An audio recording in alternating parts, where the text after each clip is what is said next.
بسم اللہ الرحمن الرحیم۔ پروگرام جی ورڈ میں ہم آپ کو خوش آمدید کہتے ہیں۔ ناظرین، اہم ترین خبر یہ ہے کہ امریکی صدر جو بائیڈن نے پاکستان کے نیوکلیر پروگرام کے بارے میں اور پاکستان کے بارے میں ایک انتہائی غیر ذمہ دارانہ بیان دیا ہے، جس سے ایک نئی بحث چھڑ گئی ہے۔ پاک امریکہ تعلقات کو ڈسکس کیا جا رہا ہے اور یہ دیکھا جا رہا ہے کہ اس سٹیٹمنٹ کے پاک امریکہ تعلقات پہ کیا ممکنہ منفی اثرات مرتب ہو سکتے ہیں، اور یہ بھی دیکھا جا رہا ہے کہ امریکی صدر نے یہ سٹیٹمنٹ کیوں دیا پاکستان کے ایٹمی پروگرام کے بارے میں، اور پاکستان کے بارے میں یہ بھی کہا کہ پاکستان دنیا کا خطرناک ترین ملک ہے۔ اس کے ساتھ ساتھ ہم ڈسکس کریں گے، جب ہم بھارتی مقبوضہ جموں و کشمیر کی بات کرتے ہیں، وہاں پر انسانی حقوق کے خلاف ورزیوں کی بات کرتے ہیں، تو وہ خلاف ورزیاں تو امریکی انتظامیہ کو نظر نہیں آتی، لیکن پاکستان کا جوہری پروگرام اور اس کے ساتھ ساتھ پاکستان کے جوہری پروگرام سے متعلق جو تحفظات ہیں اس پر کھل کر بات کی جاتی ہے۔ آخر ایسے ڈبل سٹینڈرڈز کیوں؟ ہمارے ساتھ جو پینلسٹ ہیں ان کا تعارف آپ سے کراتے چلیں۔ ڈاکٹر سید محمد علی صاحب موجود ہیں، نیوکلیر سیکیورٹی، ڈس آرمامنٹ، بین الاقوامی تعلقات کے ماہر ہیں۔ ڈاکٹر سید محمد علی صاحب آپ کا شکریہ، اور اس کے ساتھ ہمارے ساتھ برسل سے خاص طور پر تشریف لائیں سردار صدیق صاحب، بین الاقوامی امور کے ماہر ہیں، سینئر تجزیہ کار ہیں۔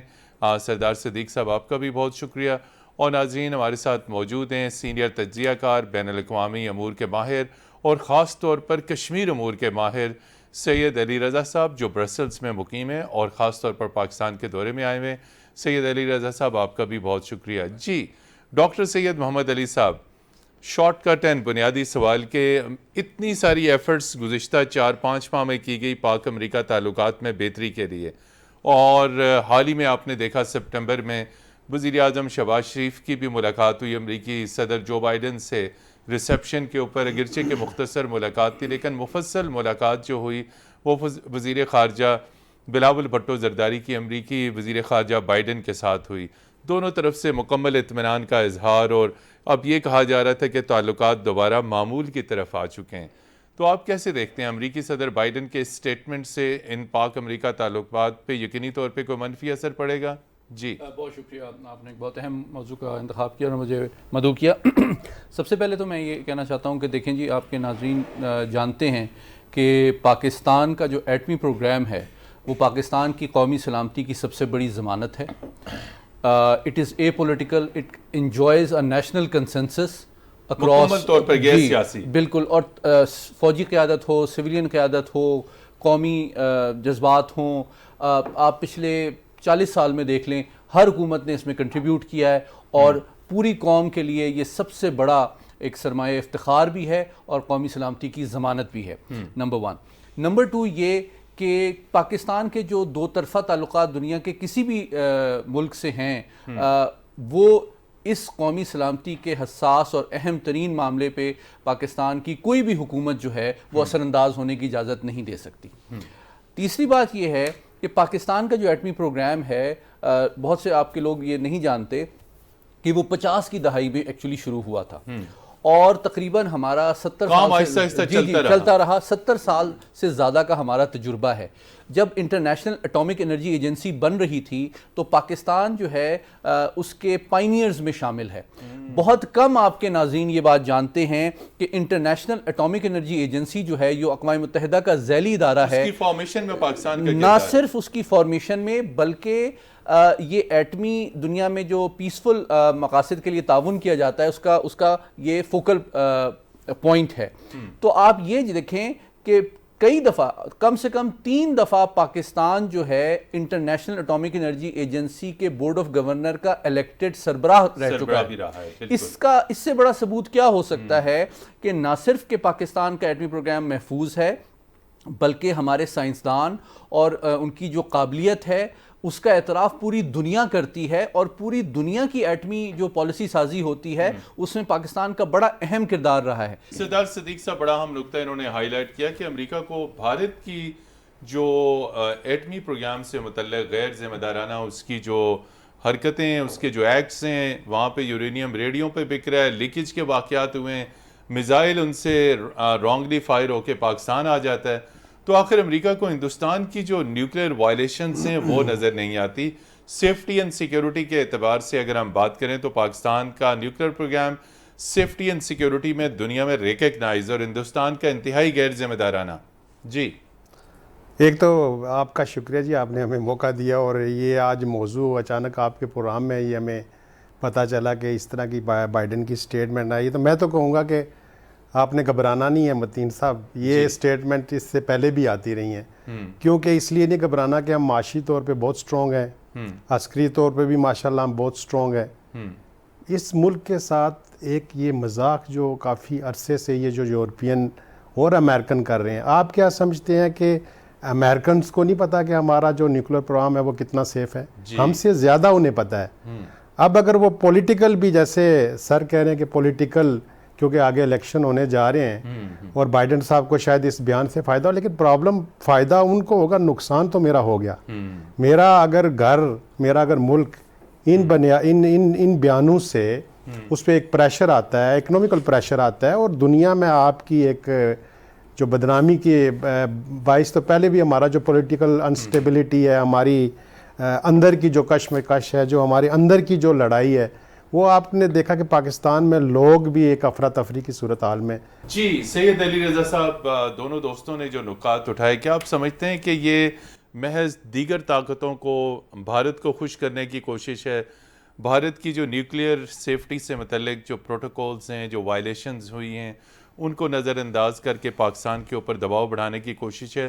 اور ہم اگر اسے براڈر وے میں دیکھیں تو ہو سکتا ہے وہ یہ سٹیٹمنٹ دیگر ممالک کے بارے میں دینا چاہ رہے ہوں، جس طرح شمالی کوریا ہے، جس طرح اور ریاستیں جو نیوکلیئر پروگرام میں انگیج ہیں، لیکن پاکستان ہی آخر امریکی صدر کا نشانہ کیوں بنا؟ اور یہ یاد رکھیے کہ بین الاقوامی ایٹمی توانائی ایجنسی نے یہ سٹیٹمنٹ نہیں دیا.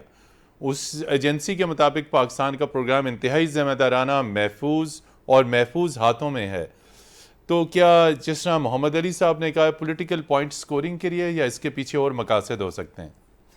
بہت شکریہ متین صاحب.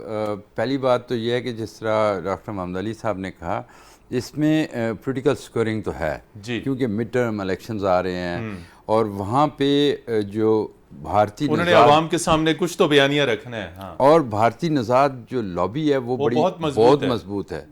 تو میں سمجھتا ہوں کہ اس کو بھی انہوں نے آن بورڈ لینا ہے، جس کی وجہ سے انہوں نے اس قسم کی سٹیٹمنٹ جاری کی ہے. لیکن آفیشیل پالیسی جو ہے ابھی تک ان کی طرف سے، یا تو اسٹیٹ ڈپارٹمنٹ کی طرف سے یا پینٹاگون کی طرف سے اگر کوئی بیان آئے تو پھر بندہ کچھ کہتا ہے، لیکن یہ جو بیان ہے یہ پولیٹیکلی موٹیویٹڈ ہے. لیکن اس میں وہ دو تین چیزیں ہیں ان کے لیے. جی، ایک تو ہے کہ مودی سرکار جو ہے وہ ان کے اس طرح قابو میں نہیں آ رہی جس طرح وہ چاہتے ہیں، لیکن ان کو چائنا کے خلاف انڈیا کی بہت ضرورت ہے. اور پھر یہ جو حالات بدل رہے ہیں، جو یوکرائن وار ہے، اس کے بعد جس طرح سردار صاحب نے کہا تائیوان اور چائنا کا جو ایشو ہے، اور پھر جو کشمیر کا ایشو ہے، اس کو اگر آپ دیکھیں جو بھارتی گورنمنٹ ہے، ان کی جو ایجنسیز ہیں، جو ان کی پیراملٹریز ہیں، ملٹریز ہیں، وہ کتنے ظلم کر رہے ہیں مقبوضہ کشمیر کے اندر. اب تو یہ حالت ہو گئی ہے کہ جو ہمارے ہیومن رائٹس ایکٹیوسٹ ہیں، خرم پرویز ہیں، احسن انٹو ہیں، انہوں نے سالہ سال سے جیلوں میں ڈالا ہوا ہے. اور الطاف شاہ صاحب کی تو ابھی ان کی شہادت ہوئی ہے. اور یہ شہادت جو ہے، میں سمجھتا ہوں کہ دیکھیں، بنیادی انسانی رائٹ ہے کہ اگر وہ کینسر کے مریض ہیں تو ان کو جیل سے نکال کے ان کی ٹریٹمنٹ ہونی چاہیے تھی، لیکن یہ جان بوجھ کے ان کو شہید کیا گیا. اسی طریقے سے علی گیلانی صاحب کا دیکھ لیں، اس سے پہلے اشرف سرائی صاحب کو دیکھ لیں، یاسین ملک صاحب اس وقت اس حالت میں ہے تہاڑ جیل میں. یہ تہاڑ جیل وہ ہے جہاں پہ مقبول بٹ شہید کو پھانسی دی گئی اور اس کے جثہ خاکی کو ادھر ہی دفن کیا گیا. افضل گرو کو دی گئی، اس کو بھی وہیں دفن کیا گیا. آج جو صورتحال ہے، بھارت اپنی جو آر ایس ایس کی پالیسی ہے وہ یہ ہے کہ ہم طاقت کے ذریعے مقبوضہ کشمیر کو کچل دیں گے. لیکن دیکھیں، ہسٹری بتاتی ہے کہ طاقت کے ذریعے کبھی کسی قوم کو جو ہے وہ کچلا نہیں جا سکتا. پچھلے دنوں وزیر خارجہ امت شاہ مقبوضہ کشمیر گئے تھے، تو وزیر داخلہ جب وہ وہاں گئے تو انہوں نے کہا جی کہ 156 ملیٹنٹ ہیں اس میں پہاڑوں میں. تو سر ارونا دتی رائے نے کویسچن کیا ہے کہ بھئی اگر 156 ہیں تو آپ کی 9 لاکھ 10 لاکھ فوج کیا کر رہی ہے وہاں؟ آپ جو بندہ بھی بات کرتا ہے گورنمنٹ کی زیادتیوں کے بارے میں، جو انسانی حقوق کے بارے میں، ان کو آپ پکڑ کے اریسٹ کر دیتے ہیں، ان کو جیلوں میں ڈال دیتے ہیں. پھر صرف بات یہاں ختم نہیں ہوتی، وہ ہمارے قیدیوں کو 2,000 3,000 کلومیٹر دور انڈیا میں جا کے ان کو جیل میں رکھا جاتا ہے تاکہ ان کی فیملیز جو پور فیملیز اپنے خاص اپنے مقامی وطن سے وہ بہت دور رکھتے ہیں. بالکل. ناظرین اس موضوع پہ گفتگو کا سلسلہ یہاں پر جاری رکھتے ہیں، لیکن یہاں پر لیتے ہیں ایک بریک کے بعد آپ کی خدمت میں پھر حاضر ہوں گے. ہمارے ساتھ رہیے گا.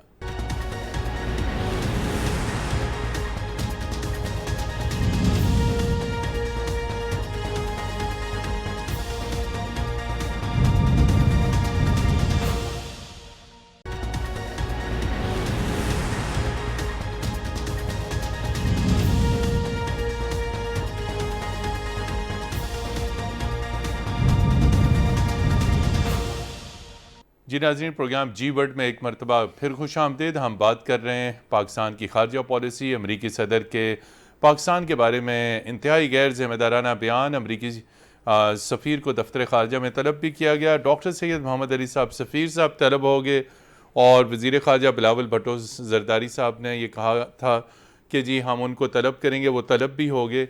کیا طلبی سے اب معاملہ حل ہو جائے گا؟ آپ کیسے دیکھ رہے ہیں؟ اب محض طلبی احتجاج کر دینا، لیکن جو سٹیٹمنٹ امریکی صدر نے دے دیا اور جس طرح باقی دوستوں نے کہا، جو ڈیمیج ہونا تھا وہ تو ڈیمیج ہو چکا. اب ڈیمیج کنٹرول کیسے ہوگا؟ میں جس طرح پچھلی دفعہ گزارش کی سیگمنٹ میں کہ دیکھیے، چونکہ اس کا جو سیاق و سباق ہے، جو ٹائمنگ ہے اور جو آڈینس ہے، اور جس موقع پہ وہ جس فورم پہ وہ بول رہے ہیں، وہ ایک پالیسی ساز ادارہ نہیں ہے، وہ پالیسی سٹیٹمنٹ نہیں ہے، وہ ایک اب کیمپین ریلی کے دوران وہ ایڈریس کر رہے ہیں فنڈنگ کے لیے. وہ تو جس طرح گیلانی صاحب نے بھی کہا کہ وہ کچھ جو پاسبلی انڈین لابی بھی اب امریکہ میں کافی اثر و رسوخ رکھتی ہے اور کافی متمول سمجھے جاتی ہے. تو اگر ان کو فنڈز چاہیے یا سپورٹ چاہیے یا انڈین ڈائسپورا کے ووٹس چاہیے، تو وہ بھی اب ایک فیکٹر ہے جس کو پاکستان کو کنسیڈر کرنا چاہیے. نمبر 1. نمبر 2 یہ کہ آپ یہ دیکھیے کہ یہ جو تمام معاملہ ہے اس کا سیاسی پہلو اس وجہ سے بھی ایکسپوز ہوتا ہے کہ ریسنٹلی امریکہ نے اپنی نیشنل سیکیورٹی اسٹریٹجی ریلیز کی ہے، ٹھیک ہے، جو کہ جی بائیڈن ایڈمنسٹریشن کی یہ پہلی نیشنل سیکیورٹی اسٹریٹجی ہے، جس کے تقریباً 48 پیج کا یہ ڈاکومنٹ ہے، 5 حصے ہیں. اور اس میں یہ بتانا ضروری ہے کہ نیوکلیئر سیفٹی سیکیورٹی کے حوالے سے، پاکستان کے حوالے سے کوئی بات اس میں موجود نہیں ہے جی، کسی قسم کی کوئی بات نہیں ہے، ٹھیک ہے. اگر تشویش ہوتی تو اس پیپر میں ہوتی. جی ہاں، کیونکہ یہ ایک پالیسی دستاویز ہے. تو اس سے یہ پتہ چلتا ہے کہ اچھا، پھر دوسری بات یہ ہے کہ نیوکلیئر بلڈ اپ کے حوالے سے اس میں کنسرن ہے، لیکن نیوکلیئر اس میں جو آبجیکٹیو اور امریکہ کو تھریٹ کا تعین کیا گیا ہے اس دستاویز میں، وہ چائنا کا کیا گیا ہے، رشیا کا کیا گیا ہے گلوبل لیول پہ، ٹھیک ہے. چائنا کو اپنا چیلنجر گردانا ہے امریکہ نے اس پالیسی دستاویز میں، رشیا کو تھریٹ گردانا ہے گلوبل لیول پہ. ریجنلی انہوں نے ایران اور نارتھ کوریا کا نام لیا ہے، ٹھیک ہے. ایک بات بلکہ میں آپ کے پروگرام کے توسط سے اور بتانا چاہتا ہوں جو کہ بہت امپورٹنٹ ہے. انڈیا کو ریکوگنائز کیا گیا ہے ایز دا لارجسٹ ڈیموکریسی، لیکن اس کو ڈیفینس پارٹنر کہا گیا ہے، اس کو اسٹریٹجک ایلائی نہیں کہا گیا. میرے نزدیک یہ ایک downgrading of the status of India ہے فار 3 ریزنز. نمبر 1 یہ کہ اسی دستاویز میں ایلائی اور پارٹنر میں تفریق کی گئی ہے. ایلائی امریکہ اس ریاست کو کہتا ہے اس دستاویز کے مطابق جو امریکہ کی ویلیوز اور امریکہ کے ویژن کو امریکہ کے مفادات کے ساتھ شیئر کرتا ہو. جو ریاست صرف ٹیمپریریلی مفادات شیئر کرتی ہے، ان کامن انٹرسٹ پہ بیسڈ ہوتی ہے، اس کو وہ پارٹنر کہتا ہے. اب آپ دیکھیں یوکرین کے اوپر بھارت نے جو پوزیشن لی، اس کے علاوہ کچھ مسائل ان کے پیدا ہو رہے ہیں. چائنا کے حوالے سے بھی امریکہ میں یہ ریئلائزیشن آ رہی ہے کہ امریکہ کو انڈیا کی سیکیورٹی کمٹمنٹ اگینسٹ چائنا کو اوور ایسٹیمیٹ نہیں کرنا چاہیے. بالکل صحیح. اس وجہ سے میں یہ سمجھتا ہوں کہ ایک ریالٹی چیک آ رہا ہے اور فیوچر میں امریکہ کی ساؤتھ ایشیا پالیسی میں ایک بیلنس آئے گا جو کہ ڈسٹرب ہو گیا تھا پچھلی ایڈمنسٹریشن میں. تو اس کانٹیکس میں یہ جو سٹیٹمنٹ ہے، میں اس کو ایک پالیسی بیان نہیں سمجھتا، اس کو ری الیکشن کیمپین میں انڈین اور جوئش لابی کو اپیز کرنے یا ان سے ووٹ یا فنڈنگ سیکیور کرنے کا ایک کانٹیکس سمجھتا ہوں. جی سردار صدیق صاحب، بہت بڑی تعداد میں ڈائسپورا ہے، اور جس طرح امریکہ کی تینوں آپ دوستوں نے پہلے بات کی کہ انڈینز وہاں پہ بڑی تعداد میں امریکہ میں، یورپ کے اندر بھی ہیں، اپنا اثر و رسوخ استعمال کرتے ہیں، فنڈنگ کرتے ہیں اور اپنا بیانیہ بڑے مؤثر انداز میں جو ہے وہ مختلف انسٹیٹیوشنز تک پہنچاتے ہیں. آخر کیا وجہ ہے کہ جو پاکستانی اور جو کشمیری ڈائسپورا ہے وہ پاکستان کا نقطہ نظر، پاکستان کا بیانیہ پیش تو کرتا ہے، تو کیا اس میں متعلقہ حکام تک پہنچنے میں کوئی رکاوٹ ہے؟ یہ اویسلی جو اگر آپ پاکستانی کشمیری ڈائسپورا کی بات کریں تو ایک تو ہم آپ کو پتہ ہے کہ یہ پچھلے 50 سالوں میں ہمارے زیادہ تر لوگ گئے ہیں اور ہماری بڑی تعداد وہ لوگ گئے ہیں جو وہاں پہ ملازمت کی تلاش میں گئے ہیں، کوئی پڑھے لکھے بھی نہیں تھے اتنے.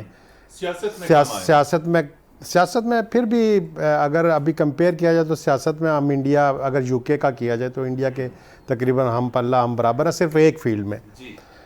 مسئلہ آئی تھنک یہ ہے کہ انڈین آج سے 30 سال پہلے یا 35 سال پہلے جب ہم نے جہاد شروع کیا تو آپ کو پتہ ہے کہ انڈیا کی نئی ایجوکیشن پالیسیز بنی تھیں، اور آج انڈیا اس پالیسی کی وجہ سے پوری دنیا پہ، آپ چاہے یورپ لے لیں، مڈل ایسٹ لے لیں یا امریکہ لے لیں، ہر جگہ پہ انڈینز بیٹھے ہوئے ہیں. ایسے ہی ان کی گرپ ہے جیسے کسی زمانے میں آپ کہتے تھے کہ جوئش لافی بڑی سٹرونگ ہے.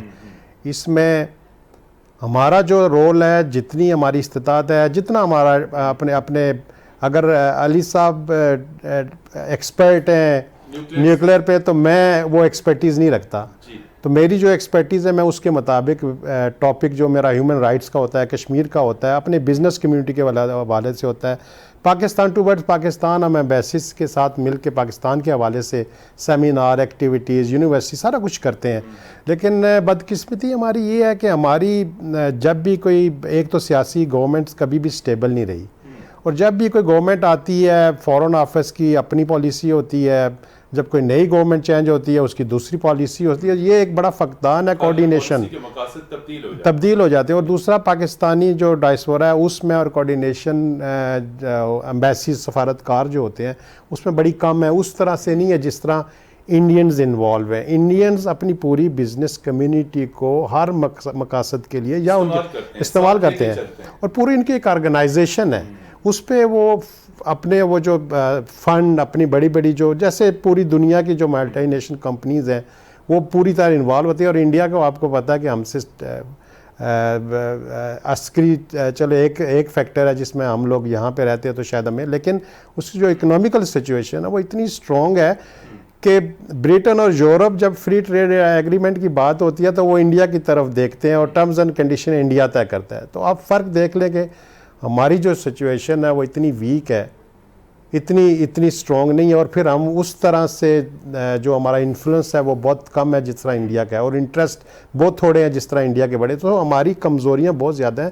ہمیں یہ چاہیے کہ ہم نے جو کشمیریوں کے ساتھ خاص طور پہ پچھلے کوئی 5 سالوں میں ظلم کیا ہے ہم لوگوں نے، میں اس کو قصوروار اپنے آپ کو سمجھتا ہوں کہ جس طرح اب کشمیر کی صورتحال ہے، ہمارا انڈیا نے اور یہ فیٹف نے آپ کو اس طرح باندھ دیا ہے کہ آپ پہلے یہ ہوتا تھا کہ جکڑے ہوئے ہیں، ریڈارز ہیں کہ آپ ایک موو کرتے ہیں تو آپ کو ایک فوری طور پہ آپ کو آپ اتنے کمزور کر دیے گئے ہیں. اور انڈیا کی اس کی مین پالیسی بھی یہی تھی. تو اب آپ اٹھنے کے قابل نہیں ہیں. اب آپ کو یہ طے کرنا پڑے گا کہ ہماری جو اندر کی انسٹیبلٹی ہے اس کو کیسے ٹھیک کیا جائے، اور آپ کا ایک نظام درست ہو. اکنامیکلی آپ جب تک اسٹرانگ نہیں ہوگے تو آپ ایسے ہی رہیں گے. جی علی رضا صاحب، ابھی جو ہے ہم نے دیکھا کہ قومی سلامتی کمیٹی کا بھی اجلاس ہوا اسلام آباد میں، اور اس اجلاس میں خاص طور پہ فوکس تھا کہ پاکستان میں جو اس وقت سیکیورٹی کا ایک نیا چیلنج ہے اس کے اوپر بھی خاص طور پہ فوکس کیا گیا، اور یہ طے کیا گیا کہ نیشنل کاؤنٹر ٹیررزم اتھارٹی جو ہے اس کو بھی ایکٹیویٹ کیا جائے گا. یہ تمام تر سیکیورٹی، عدم استحکام، تمام تر چیزیں ہماری اسٹریٹجک جو اثاثہ جات ہیں اس کے ساتھ جڑی ہوئی ہوتی ہیں. اور ہمیشہ سے ویسٹ میں یہ کہا تھا کہ پاکستان کے اندر سیکیورٹی کا عدم استحکام ہے، ایٹمی اثاثے غیر محفوظ ہیں. تو ابھی تو ہماری نیشنل سیکیورٹی کمیٹی نے ایک مرتبہ پھر اس عزم کا اعادہ کیا کہ رٹ آف دا اسٹیٹ کے اوپر کوئی کمپرومائز نہیں ہوگا. آپ اس کو کیسے دیکھتے ہیں قومی سلامتی کے تناظر میں؟ دیکھیں، قومی سلامتی کے تناظر میں اگر بات کی جائے تو میں سمجھتا ہوں کہ جس طرح سردار صاحب نے پہلے کہا تھا، سب کو پتہ ہے کہ یہ کتنے محفوظ ہے. لیکن اس پہ وہ پولیٹیکل سکورنگ کرتے ہیں. انہوں نے جو دنیا کے حالات ہیں, اس خطے کے حالات ہیں, اس میں انہوں نے کس طریقے سے پاکستان پہ پریشر ڈالنا ہے, جس کی وجہ سے وہ کرتے ہیں. میں پھر آؤں گا اس طرف کہ یہ کشمیر کا جو ایشو ہے, دیکھیں یہ بڑا امپورٹنٹ ایشو ہے, اور اس پہ پاکستان جو ہے انہوں نے ہمیشہ کہا ہے, پاکستان کا ہمیشہ ایک موقف رہا ہے, پوری پاکستانی قوم, اور میں تو ہمیشہ کہتا ہوں کہ ایک ہی قوم ہے جو کشمیریوں کے ساتھ کھڑی ہے کہ کشمیریوں کو ان کا بنیادی حق خود ارادیت دیا جائے, اور یہی یونائٹڈ نیشن کے ریزولوشن کہتے ہیں, یہی کشمیریوں کا بھی مطالبہ ہے. لیکن بھارت جو ہے اس کو بھی پتہ ہے کہ ایک دن یہ کروانا پڑے گا, اور مودی سرکار دباؤ بڑھ رہا ہے. دیکھیں ابھی یہ جرمن جو وزیر خارجہ تھی, ان کی سٹیٹمنٹ جو آئی بڑی امپورٹنٹ ہے. انہوں نے کوئی آؤٹ آف کیا کہتے ہیں وہ آؤٹ آف کانٹیکسٹ نہیں کہا, انہوں نے کشمیر کا نام لے کے کہا, حالانکہ بھارت جو ہے وہ کبھی برداشت نہیں کرتا کہ اس میں کسی بھی مسئلے میں کشمیر کا نام لیا جائے. تو یہ ایک بہت بڑی چینج ہے. یورپین یونین کا آپ دیکھیں کہ یورپین یونین جو ہے انہوں نے جب یہ 5 اگست 2019 کو انہوں نے وہ اسٹیٹ کا جو اسٹیٹس تھا اس کو ختم کیا, آرٹیکل 370 اور 35A کو ختم کیا, تو اس وقت ہالیڈیز تھی. اس کے بعد جب پارلیمنٹ آئی, پہلا سیشن جو پارلیمنٹ کا ہوا, اس میں ٹاپ آف دا ایجنڈا جو پہلا آئٹم تھا وہ کشمیر تھا.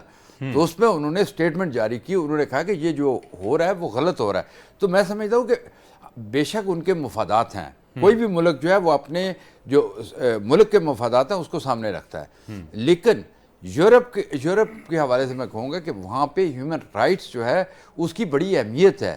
اگر پبلک جو ہے اس کی سپورٹ آپ حاصل کر لیں تو جو ریپرزنٹیٹیو ہیں اس کو اگنور نہیں کر سکتے. یہی وجہ ہے کہ جرمن فارن منسٹر نے جو سٹیٹمنٹ دی ہے اسی کا وہ ہے کہ انہوں نے اپنی عوام کو بھی جواب دینا ہوتا ہے. بالکل ناظرین, یہاں پر لیتے ہیں ایک بریک, اور بریک کے بعد جب ہم حاضر ہوں گے تو ہم آگے جانیں گے کہ اس کا وے فارورڈ کیا ہے, آگے آنے والے دنوں میں کتنا دباؤ بڑھ سکتا ہے, اور کیا انیشیٹو لینا چاہیے موجودہ وزیر اعظم کو اس اہم ترین امریکی صدر کے بیان کے اوپر. کیا فوری طور پہ پارلیمنٹ کا مشترکہ اجلاس بلانا چاہیے, APC بلانی چاہیے, یا کس طریقے سے سیاستدانوں کے ذریعے پاکستان کا جو موقف ہے وہ ایک ہو, یونیفائیڈ ہو. ہمارے ساتھ رہیے گا.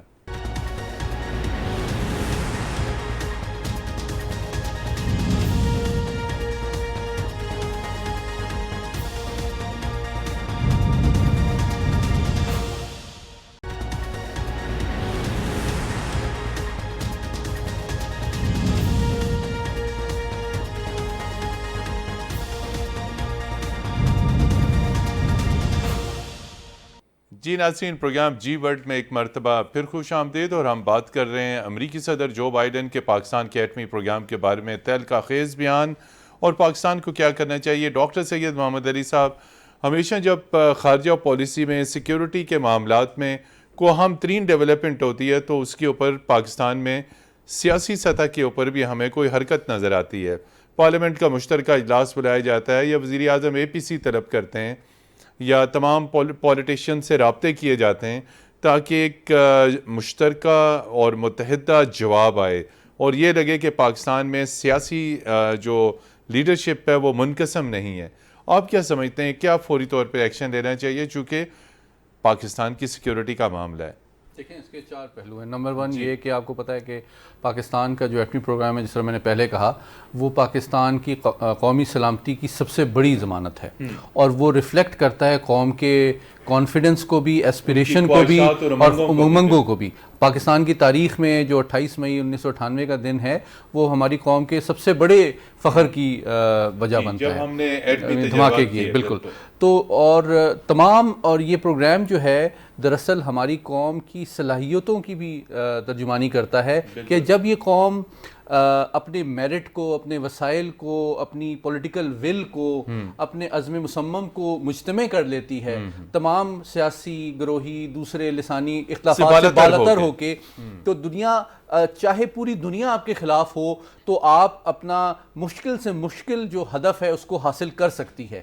تو پاکستان کا جو ایٹمی پروگرام ہے وہ پاکستان کے ایک فائنسٹ کوالٹی کی بھی ترجمانی کرتا ہے. اگر یہی اپروچ ہم باقی معیشت, گورننس, دوسرے معاملات میں بھی اپلائی کریں, بالکل, تو جس میں ہم اپنے تعصبات کو اور ڈفرینسز کو بالائے طاق رکھتے ہوئے اور مکمل یکسوئی کے ساتھ, عزم مصمم کے ساتھ, یونٹی کے ساتھ, اتحاد کے ساتھ اور یگانگت کے ساتھ, کوئی وجہ نہیں ہے کہ ہم ایک معاشی طاقت بنیں, ایک سٹیبل ملک بنیں اور پوری دنیا کے لیے ایک hope and land of opportunity بنیں. لیکن ایک بات جو ہمارے سفارتکاروں کو اس کے ساتھ ساتھ کرنا بہت ضروری ہے, چونکہ نیوکلیئر کے معاملے میں ہماری ایک ڈیڈیکیٹڈ انسٹیٹیوشن ہے جو کانسٹیٹیوشنل باڈی ہے, national command authority, I am sure کہ وہ اس میں سول اور ملٹری لیڈرشپ دونوں بیٹھتی ہے اور تمام جو اس کے پہلو ہیں انکلوڈنگ سلامتی اور ریڈینس اور کیپیبلٹی کا وہ جائزہ وقتاً فوقتاً لیتی رہتی ہے.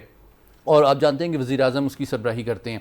تو ہمارے سفارتکاروں پہ ایک بات بہت اہم ہے کہ دیکھیں جو ہمارا مشرقی ہمسایہ ہے جس کی ڈائسپورا اب امریکہ میں بھی بیانیے, ڈسکورس اور پالیسیز پہ اثر انداز ہونے لگی ہے, ان کا آپ نے مقابلہ کرنا ہے.